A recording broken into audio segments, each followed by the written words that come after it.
Hi, everybody. I want to take a few minutes to share a story that's both inspiring and heartbreaking. It's the story of a man who had everything but walked away from the one thing he truly needed. It's found in Mark chapter 10 and verse 17, the story of the rich young ruler. As Jesus started on his way, a man ran up to him and fell on his knees before him. "Good teacher," he asked, "what must I do to inherit eternal life?" Jesus looked at him and loved him.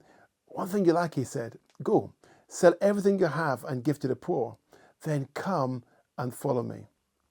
At this, the man's face fell. He went away sad because he had great wealth.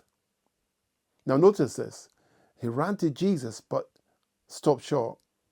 Notice it. He ran to Jesus. He knelt before Jesus. This wasn't some passing skeptic. He was actually quite eager. He wanted eternal life, and he asked the right question. But somewhere between his excitement and Jesus' response, he stopped. And that's our first lesson. You can be interested in Jesus, but still walk away from following him. Secondly, we notice he was morally upright, but he was spiritually quite blind. When Jesus listed all the things required in the Bible, he said, "I've done all the things since I was a little boy." But the problem is, Jesus wasn't looking for performance. He was looking for surrender. Eternal life isn't something you earn by doing good enough. It's a gift you receive from God. It's something he's done for us. In this modern world, we often say things like, "I'm a good person, I go to church," or "I help others." But Jesus doesn't just want the bits you offer to him. He wants your whole heart. We also notice this, that Jesus' response to him was one of love. Jesus looked at him and loved him. He cared about him.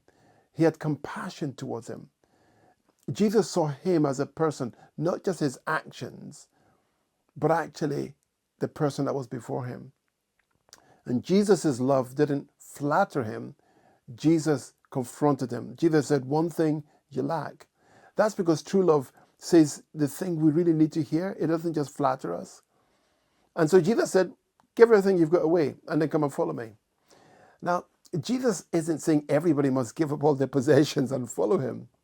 But he is asking, what's the one thing sitting on the throne of your heart? In this young man's case, it was wealth. What about us today? What is it that pulls us away from truly following Jesus? Perhaps it's comfort. We may like our convenience more than anything God might want to say to us. Perhaps it's control or approval, or we might be afraid of what other people think about us.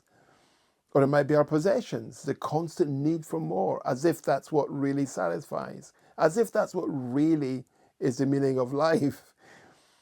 Jesus sees that one thing that's captured your heart, and he says, lay it down and follow me. So this young man came to the right person, asked the right question, heard the right answer, but he then made the wrong choice. He went away sad because he had great wealth. He wasn't angry, he wasn't rebellious, he was just sad because he knew what it would cost him to lay things down to follow Jesus. And that's a huge tragedy. Many people admire Jesus, but they don't want to lay down what he is asking for. They want peace, but they don't want to lay down what is required.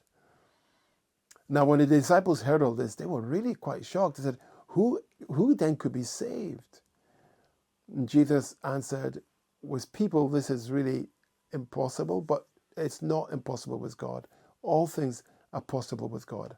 And that's the good news. God doesn't just reveal what's holding us back. He gives us the power to walk away from that thing that's holding us back. He gives us strength to let go.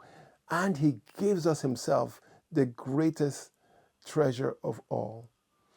So let me ask you today, what's your one thing that stops you from walking with Jesus? What's that one thing in your life that Jesus is asking you to lay down, saying to you, lay it down so that you can follow me?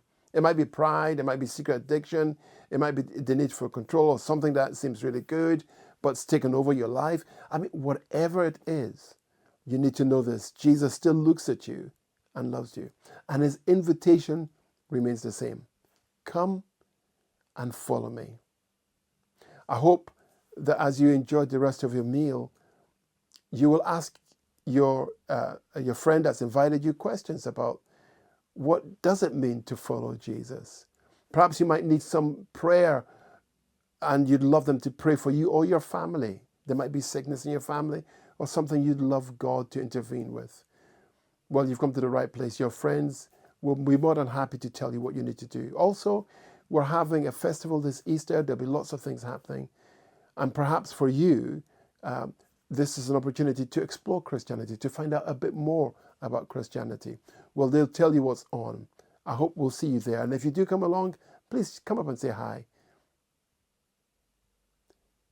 Have a great time together.